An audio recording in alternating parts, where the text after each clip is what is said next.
Bonjour et bienvenue dans la ferme Gustin des Épaisses. C'est du prénom de l'arrière-grand-père agriculteur Auguste que l'entreprise tire son nom.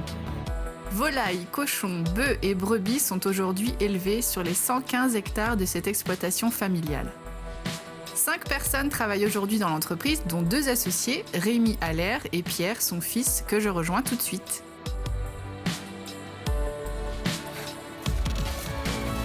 Bonjour Pierre. Bonjour. Merci de nous accueillir sur ton exploitation, précisément dans les champs. C'est pour ça qu'on s'est équipé de bottes. On a des brebis autour de nous. Donc aujourd'hui, tu t'occupes de cette exploitation avec ton papa. C'est ça. Parce que c'était donc une entreprise familiale. Alors explique-nous justement qu'est-ce que tu as fait avant et puis comment tu es rentré dans l'entreprise. J'ai un cursus un peu basique. J'ai fait un BEPA et un bac pro CGEA. BEPA, c'est quoi ça? Brevet d'exploitation professionnelle agricole. D'accord, ok. Et puis après, j'ai fait un bac pro. J'ai fait un peu de salariat à l'extérieur, dans des fermes en système conventionnel, voilà. Ok. Du coup, je me suis installé au 1er janvier 2018 dans l'exploitation familiale avec vaches laitières, volailles, Ouais. cochons. Et cette partie-là, on l'a arrêtée au 1er janvier 2019 pour créer la marque Gustin. D'accord. Et on a converti toute l'exploitation en agriculture biologique. Alors la marque Gustin, explique-nous, ça regroupe uniquement la transformation des produits laitiers C'est ça, c'est ça. et uniquement brebis. Alors brebis, on fait un peu de vente directe en viande sous la marque Gustin, qu'on ne transforme pas la ferme mais qu'on fait travailler avec des prestataires extérieurs. D'accord. Mais sur l'exploitation, sur la ferme, on transforme 50% de notre lait en fromage, yaourt. Et voilà. Donc ça se fait ici. Ça se fait sur la ferme. Et alors donc tu disais que c'était une entreprise effectivement familiale, que tu avais rejoint donc l'entreprise en 2018. Donc à l'origine c'est ton papa qui était là avant, mais avant il y avait quand même ton grand-père, c'est ça? C'est ça. Historiquement, l'exploitation se situait à la Lande, à Saint-Malo-du-Bois. D'accord. Alors, mon grand-père est arrivé sur cette ferme-là, en vache laitière. Ouais. Et du coup, l'histoire fait qu'on a un peu séparé la chose. Moi et mon père, on s'est retirés de cette ferme-là pour développer la production de brebis laitières sous la marque Gustin. Ok. Et du coup, mon grand-père n'avait pas du tout cette partie brebis laitière sur l'exploitation. C'est vraiment mon père. Que vous avez créé, c'est mon père ensemble. et moi, voilà, c'est ça. Mais alors justement, quand on a un grand-père qui était déjà dans le métier et un papa aussi, et tu dis que tu avais fait un BEP dans ce sens-là, est-ce que c'est une évidence tout de suite de se dire on va continuer la tradition familiale, ou au contraire, tu avais d'autres ambitions? Alors non, moi j'ai toujours été baigné dans ce milieu-là. J'allais très tôt avec papa à la ferme. T'as très tôt eu envie de t'y mettre toi aussi. Enfin, j'ai toujours voulu faire ça. C'était voilà. quelque chose. J'aime beaucoup l'aspect, la relation avec les animaux.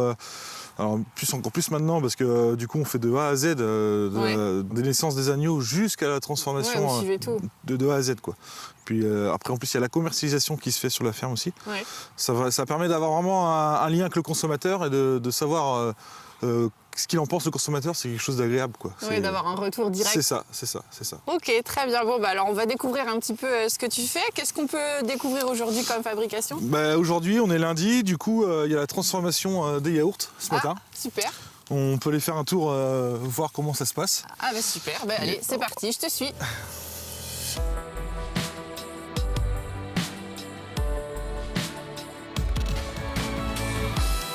Donc ça y est, là Pierre, on est dans l'atelier, d'où notre tenue. C'est ça, l'atelier transformation.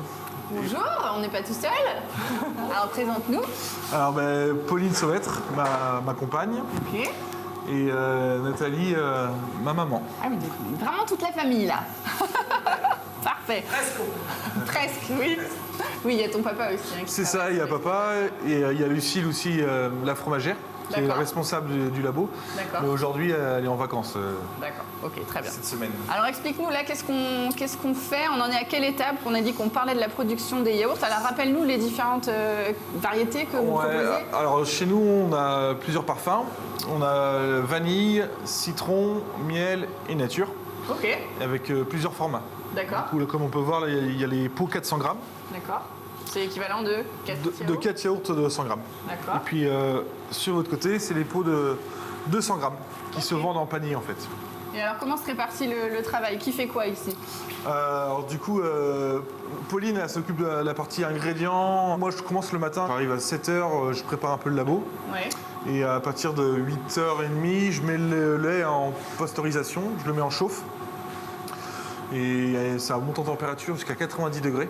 Ensuite, ça redescend à 49 degrés. Et puis après, il y a la mise en ferment, voilà. Du coup, ça va descendre, on va écouler le lait qui est dans le pasteurisateur, on va le mettre dans les seaux avec les ingrédients. D'accord. Et ensuite, on va prendre ces petits pichets pour les mettre dans les yaourts. D'accord. Voilà. Et alors tout le monde fait ça, toi aussi? Moi aussi. Tous les trois, on fait ça. Donc c'est vraiment un process manuel, hein. On fait vraiment tout à la main et après un petit couvercle et voilà. C'est ça. Puis après, ça passe en étuvage. D'accord, ok. Ensuite. Et ça, c'est toutes les semaines pareil? Vous avez une production qui est assez linéaire sur l'année? Alors ça varie par rapport aux commandes, mais ça reste quand même assez linéaire sur toute l'année. Et sinon, vous proposez aussi des fromages? C'est ça. Sur l'exploitation, on a plusieurs types de fromages. Ouais. On a la tome de la Lardière, ça a fini entre 4 et 6 mois. Ensuite, on a la tome Flora. Alors c'est une tome qui est avec les mêmes ferments lactiques, mais qui sont doublés. C'est pour ça le nom Flora, c'est que c'est une tome qui a plus de goût de fleur. D'accord. Et ensuite, on a la Billet. La Billet, c'est moitié vache, moitié brebis. Le lait de vache, on le récupère chez Gec Le Niro, au Boupère. Ouais. Oui, parce que vous ne faites pas de vache. Non, on ne fait pas de vache sur l'exploitation. Okay, on travaille en collaboration ensemble et on fait de la Billet avec son lait de vache, qui est affiné, c'est pareil, entre 4 et 6 mois. Et après, on a des produits saisonniers, du fromage type feta. Pour l'été, voilà, ça suit un peu la saison de la tomate. D'accord. De juin jusqu'à septembre. Ok, alors où est-ce qu'on peut retrouver vos produits? Alors c'est quoi votre réseau de distribution? Notre réseau de distribution... Parce qu'il y a une petite boutique, Il y a une petite boutique sur place, sur la ferme. On est ouvert le vendredi de 16h à 19h. Mais bon, ça écoule pas tout, hein? Non, c'est ça, c'est vraiment une petite boutique. Ensuite, après, on a les marchés que maman s'occupe, responsable des marchés. D'accord. Le jeudi soir à Saint-Mémin, le vendredi matin aux Épaisses, le vendredi après-midi à Pouzauges et le samedi matin au Boupère. Oui, donc vraiment sur un réseau. C'est ça, sur de 20 km à peu près. Et ensuite, après, on a magasin de producteurs, épicerie spécialisée, un petit peu de GMS. Et puis épicerie de proximité. Voilà. D'accord. Et alors ça, c'est appelé à se développer? On a quelques idées de parfums qu'on voudra mettre en place au printemps. Et alors ça, comment ça se passe? C'est un brainstorming familial? C'est ça, un peu, ouais. C'est un suivi de tendance? Comment ça se décide? C'est un peu un suivi de tendance, ce qui se fait un peu sur des yaourts de vache, sur des yaourts de chèvre. Ouais. Mais c'est surtout par rapport pour une augmentation de gamme, quoi. Après, la recette, le temps de l'élaborer, ça demande un peu de temps. Il y a un peu un process à créer, quoi. Les recettes, c'est vraiment nous qui les créons. C'est vraiment le choix de l'entreprise de développer quelle recette. Ouais. C'est comme la vanille, les choses comme ça. Le miel, c'est un yaourt qui reste, qui est un peu, qui n'est pas en vogue, quoi. C'est des recettes très particulières qu'il y a très peu de marché. Pas facile à travailler, le miel? Pas facile à travailler. Puis trouver le juste milieu, parce que le miel, tout le monde n'aime pas trop fort. Oui, il y a beaucoup de miels différents. C'est ça. Alors justement, je crois que votre travail vient d'être valorisé là, très récemment. C'est ça, depuis peu. Du coup, on a reçu une médaille d'or, enfin 2 médailles d'or. On a reçu la réponse samedi. D'accord. Sur nos yaourts vanille et sur nos yaourts au miel. On a été médaillé d'or au concours international de Lyon. D'accord, donc là un concours vraiment que pour les producteurs, que pour les professionnels. Alors c'est un concours qui est assez large. Il y a vin, bière, fromage et produits laitiers, crème glacée. Enfin c'est assez large. Et on a eu le résultat samedi sur nos yaourts qu'on a mis au concours. C'était une première? C'est une première. Okay. C'est une première et ça nous permet de savoir un peu où qu'on en est au niveau qualitativement de nos produits. Puis c'est vraiment une récompense d'un travail un peu acharné depuis 3 ans. C'est vraiment une récompense, une fierté d'avoir. Une belle valorisation. Voilà, c'est ça. Ok, super.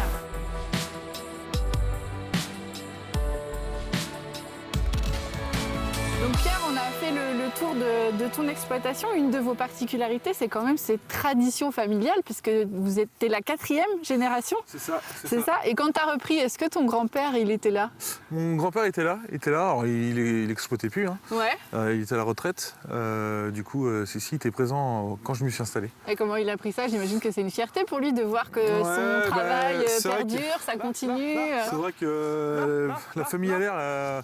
On est plusieurs à être agriculteurs. Ouais. Et ça reste une fierté, je pense, que pour mon grand-père, que l'exploitation a été transmise en fait. Ouais. Ses petits-enfants, c'est vraiment quelque chose de beau, puis une fierté pour lui, je pense. Et donc toi, tu es dans cette lignée-là alors pour la suite? Toi, tu envisages ça de cette manière-là aussi? Alors, moi, j'ai une fille. C'est les espoirs que tu as? J'ai les espoirs. Après, je vais pas obliger ma fille à être agriculteur. Ouais. Mais c'est quelque chose, oui, qui me rendrait fier que mon exploitation soit transmise. Ouais. Après, elle fera un peu ce qui lui est bon et lui semble. Hein. C'est quelque chose que... Le métier d'agriculteur, c'est un métier de passion. Ouais. Faut vraiment être passionné pour faire ce qu'on fait, quoi. Ouais. Et est-ce que ça correspond à ce que tu avais imaginé quand tu étais plus jeune, ado, quand tu as commencé Non, il y a un peu la souciance de la jeunesse au départ. Maintenant que je suis installé à mon compte, effectivement, il y a quand même des particularités dans le milieu agricole. Hein. Ça reste un métier qui est très très prenant. Ouais. Trouver du temps pour sa vie familiale, c'est des choses qui sont un peu compliquées, mais on trouve une organisation pour avoir une vie familiale à côté, quoi. C'est faisable. C'est faisable. Après, voilà, c'est une organisation. C'est pas simple tous les jours, mais chez nous, ça reste un projet familial. J'ai ma femme qui est dans l'entreprise. Oui. Moi, j'emmène ma fille très souvent sur la ferme, voir les brebis. Ouais. C'est plaisant de voir son enfant vivre. Comme toi, tu l'as fait petit finalement. C'est ça. Donc c'est ça que tu veux transmettre. Voilà, ouais, c'est ça. Un peu le goût de la nature, le passion du métier d'agriculteur. Le but de suivre, c'est ça, je pense, la gratification de ton métier, c'est de partir des animaux et puis de voir tout ce qu'on peut faire et d'avoir la gratification du consommateur en direct. Bien sûr, ouais, c'est ça. On sait qu'on fait des produits de qualité. Maintenant, c'est le consommateur qui juge, quoi. Ouais. C'est ça. Le fait qu'il y ait un lien au consommateur, c'est très agréable en tant qu'agriculteur. Oui, je comprends. Bon, merci beaucoup, Pierre. Et puis, écoute, on reviendra vous voir dans quelques années. Je ne doute pas qu'il y aura plein de développements à venir. C'est ça. Merci. À bientôt. À bientôt. Au revoir. Au revoir.